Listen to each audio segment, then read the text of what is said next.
Well, New York isn't faring much better. New York Republican Congresswoman Nicole Malliotakis joins us now. Congresswoman, thanks for joining us. Merry Christmas to you.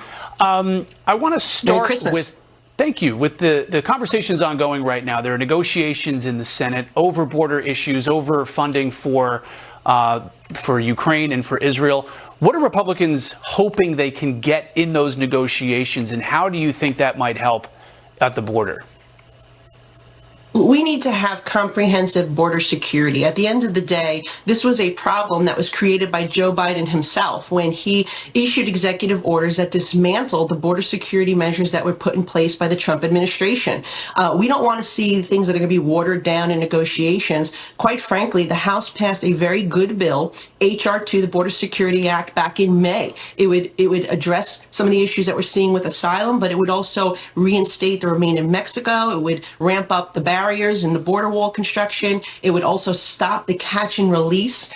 So it would do a lot of different things. And the problem is that Chuck Schumer in the Senate refused to do anything on their side, because they could have passed a bill this time that had their priorities, and then we could have reconciled and negotiated the differences. It wasn't until they wanted Ukraine funding that they decided to maybe start conversations.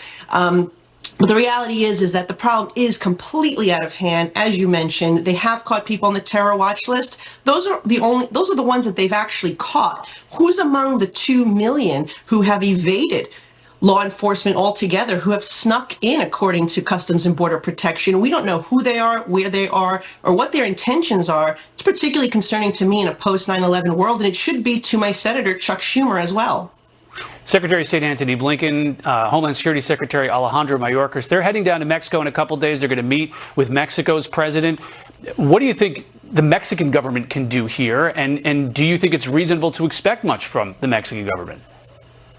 It's ridiculous that we have to go to the Mexican president's country to try to get any type of resolution here. The answer is right before us. We simply need to reinstate the policies of the Trump administration that were working. We need, and it can be done two ways. Again, the Senate could pass the bill we passed in the House in May, or President Biden could simply just undo his executive orders. That's all he needs to do. And our bill, by the way, gives Customs and Border Protection the tools that they've requested. They told us what they need to keep our border secure. Why are we not giving it to them? That's really the question for the Democrats, who seem to want to perpetuate this crisis. Mexico could be helpful going after the drug cartels.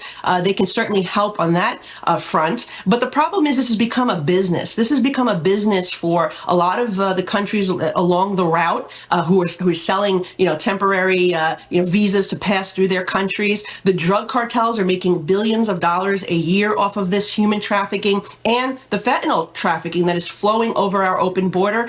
The Democrats should be looking at this and saying this is not right for anyone, nor is it compassionate, because what they're doing is actually allowing the people who are paying the drug cartels to come over our border to be heard first in court. You mentioned the backlog. It's up to 10 years backlog here in New York. And the people who have come legally, that have done everything right, that have been waiting in line, they're getting further pushed down the line because this administration is prioritizing the people coming over the border, claiming asylum, even though half of them don't even qualify for asylum if you look at court data. Yeah. Congresswoman Nicole Malliotakis, thanks very much for joining us on this Christmas Day. Merry Christmas. Thank you.